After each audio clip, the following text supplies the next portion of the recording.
So, February. Yes, we're actually doing this twice in a row. I would definitely not let you down like that. And we're kind of I've been saying that I'm washed up, but you know what? We're trending back up in the correct direction in terms of amount of books read. We might be back, boys. We might be back.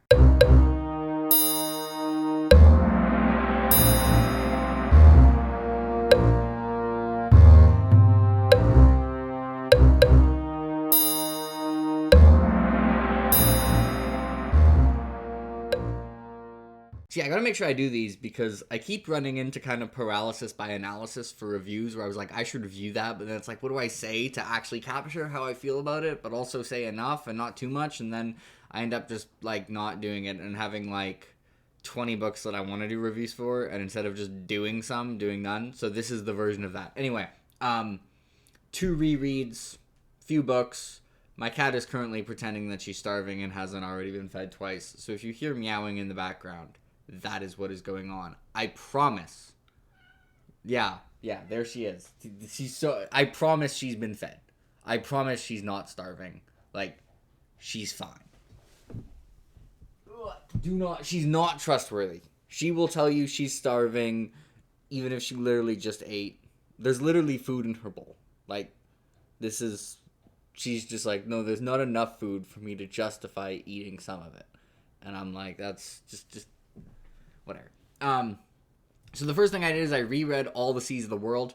This was allegedly a book I was going to buddy read with Kyle. But he got delayed. He was busy. It's fine. This was...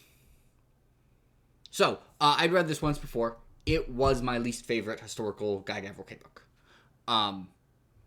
It is intended to be a standalone in connection with A Brightness Long Ago and Children of Earth and Sky that can be read in any order.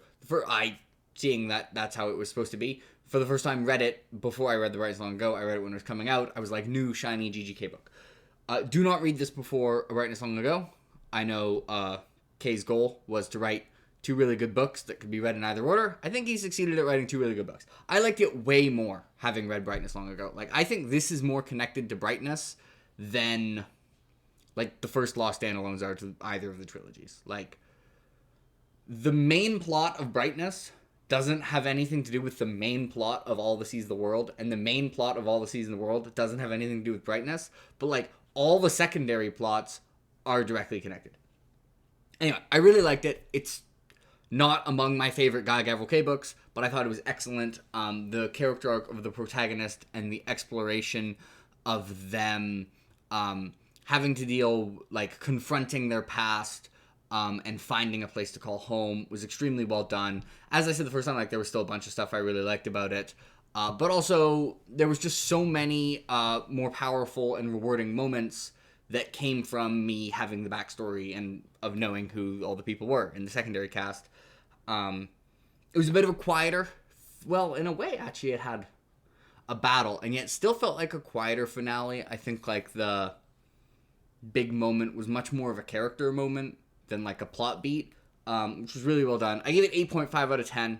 So it's still, like, it's my most improved on reread GGK book. Most of them have stayed at a pretty similar score to what they used to be. This one jumped up quite a bit. But I still like about 8 or most of the historical ones more. But it's a really good book. Okay, next. I read Shards of Honor by Louis McMaster Bujold, which is the first novel in the Vorkosgan saga, and it's supposed to be one of the worst novels in the Vorkosgan saga, and I may have a new obsession, because I was going into this expecting, like, a solid 4-star book, and I think in terms of, like, premise, it's not completely unique. Like, some worlds you read about, and you're like, this is unlike anything I've read. This didn't quite give that impression, but it's just so solidly good. Like, just in terms of plot, character, writing. I think the writing is a little less dense, which doesn't mean better or worse, but, like, is easier to read in this than it was in Curse of the Chalion or Paladin of Souls. It's quite a bit faster paced. Curse of the Chalion and Paladin of Souls, which are her 2 fantasy books, for those who don't just memorize fantasy titles of books, are the 2 Bujold books that I've read. They are both fantasy. I both like them quite a bit. I like them both quite a bit. They were both slow burns. They were very well plotted and very tight slow burns, but they were slow burns. This got straight to the punching. Like, this, I was expecting like, oh yeah, we're gonna introduce things. It's just like, you know how sometimes a very common criticism of novels is that it started too early, and like there's the couple chapters of like introducing everyone, and then there's like the inciting incident, and it's kind of like you could have just started at the inciting incident, and we would have figured out who people were in that inciting incident. This starts at exactly the right time. Like it just starts.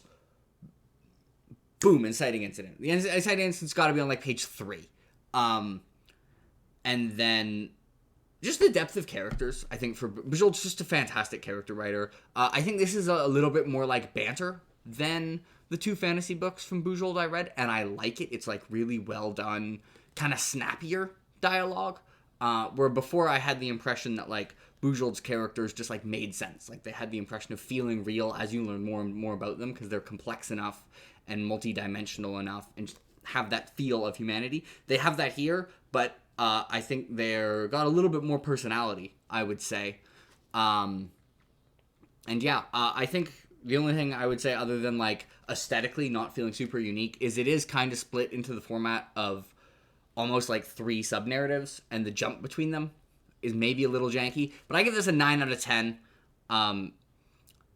It was tough for me whether I wanted to bump this up to 9 out of 10 or keep it below it, so 4 stars or 5 stars on Goodreads. But I just think the execution was so good, and it just had me obsessed. Like, this is one of the first books in a while where I just sat down and just read till the end, like 150 pages, and I was like, oh. I'm really, really looking forward to reading more of Wreckoskin. Next book I read was An Autumn War by Daniel Abraham. By the way, you're not going to see a lot of variety instead of scores.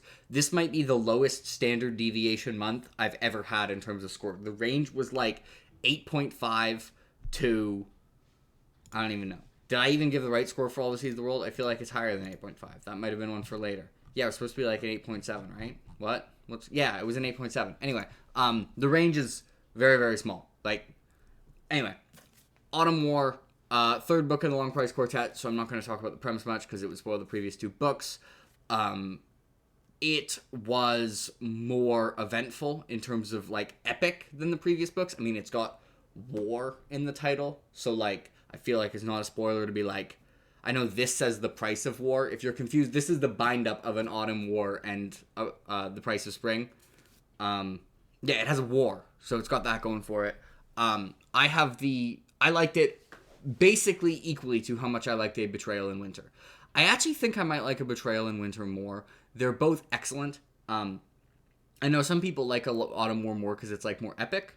But while I thought it was perfectly fine war, I thought it was I think Daniel Abraham writes particularly excellent character relationships, and I liked the antagonists. I found them more compelling in Betrayal in Winter. Even though I would still consider the antagonist a strength of An Autumn War. I think Daniel Abraham so far does write very compelling antagonists. But I just like them even more in Betrayal in Winter. And just like some of the character moments felt a bit more impactful to me. Although the ending of Autumn War was pretty crazy. It went in an unexpected direction that was like, didn't feel like a subversion just for the case of subversion, but was like a real, yeah, it was. I don't even want to say what it was. But for those of you who read Autumn War, like, that was certainly an ending. But it was also, I think, an 8.7. And I think on my random book ranking Google Doc, I have it, like, directly below. I think I have Betrayal in Winter, and then I Know This Much Is True, and then An Autumn War. So, like, that's how close they are to each other, which I think might be a bit of a hot take. It seems like most people's favorite is the last 2. It's looking like the second might be my favorite. We'll see. Next, I reread The Sword of Kaigen, which I think is incredible. Sword of Kaigen is kind of weird in that it has an all-time favorite book hidden in here, but instead I think is merely a very, very, very good book, because originally it was written in connection with like an extended universe, and everything that connects it to that extended universe feels very clunky, partially because the world was just, I think, originally conceived when the author was very young, and there's just some janky world building. And the connected world it's connected to was like a YA series, and this is decided like not a YA standalone. So just tonally, the connections are really weird. But that's like a pretty small percentage of the book. and like the actual part of the book that's the story of Sword of Kaigen, I think is unbelievably good and like emotionally powerful. Um, yeah, bring back really long, fantastic falling actions. I think it subverts expectations on a character in a way that works so well on reread and in hindsight. Um, I think both of the main two POV characters are very layered and just feel human. And yeah, it's yeah, some of it is just illegally good. And so it's a 9.2 out of 10. If rereads counted, it would be my book of the month. Rereads don't count. And then I made progress on the Silmarillion, but I actually, a lot of it was reading. I read The Children of Húrin instead of chapter 21 because I was told to by Tolkien fans, which is like 80,000 words instead of one chapter length. Children of Húrin got an 8.5 out of 10 because that's the kind of month it was. And I really like Children of Húrin. I wanted to be the hipster who liked the Silmarillion and Children of Húrin more than Lord of the Rings. Alas, I like Lord of the Rings quite a lot more, but Children of Húrin was still very good. The Silmarillion in general, I think, just throws a lot of names at me that I'm struggling to keep track of.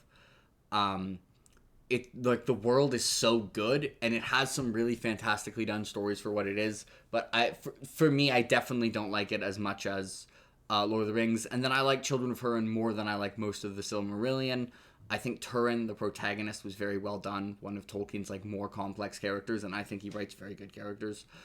Is kind of, I would compare him to like someone with the strengths of Aragorn, but just with like a level of pride and vindictiveness, just like, and bitterness added on, that just makes him, generally have things go slightly worse for him than it does for Aragorn. But yeah, really enjoyed it. Hope to finish the Silmarillion, and in March we'll see. So that is it. Book of the month was Shards of Honor. I am going to be going on vacation in late March, and I'm bringing my Kobo, and I just have a bunch of Vorkosigan on it. So starting like March 22nd through April 8th, I am basically just reading Vorkosigan, which they're pretty short, but it's also not a huge amount of time. So I hope to get through like four of them would be nice. I definitely want to get to memory for this year. Yeah, because I'm a little bit obsessed. It kind of reminds me of how I feel about like Dresden, where it's like it's got the palate cleanser addictiveness feel with underlying quality though. Anyway, if you read these books, let me know what you think. Was a very good reading month, both getting back into reading more regularly and more consistently, and also just, I didn't take very many risks this month. Like, it was like 2 rereads, Louis McMaster Bujold, who I've already read 2 books by and both were excellent, and then like continued Long Price Quartet, and then Tolkien. So there wasn't really potential for any, which is kind of like I was looking at the score and I was like, wait, am I just giving everything high 4 stars by default? But then I looked at every book individually and I was like, no, they're all high 4 stars or low 5 stars. Like, these are just what these books have earned for me. I might do I'm worried some of the books that I'm less confident in might just like keep getting pushed back. So I might actually start making a concerted effort to read some of the books that like I'm a bit more iffy on, just because I feel like it's more satisfying if you read them and they end up being really good, and I don't want to push them back forever. Because it's kind of like, I feel like once you stall on it for like a year, then it's like I'm kind of worried I'll just never read Theft of Swords or Lycanius. So I do want to read those at some point. So I think we're going to take a little bit more risks maybe in like April. We'll see. Hope you enjoyed the video. Also, as a big thing, this was for another of my videos. Normally I don't advertise my other videos in my wrap-up, because if you're here, you've seen them. But I interviewed Jim Butcher, who is, of course, the author of the Dresden Files, Codex Alera, the Cinder Spires, and a random Spider-Man novella. It's got a spoiler-free section. It's got a spoiler section, so if you're curious what Jim talks like, you can watch it. And if you're a huge Dresden fan, there's, I think, some cool things there. That was super fun. Thank you so much for having Jim on. That was not something that I anticipated being a thing I could do. And I'd like to thank all of you for being here, because you're who made that possible. So, have a good day, everyone.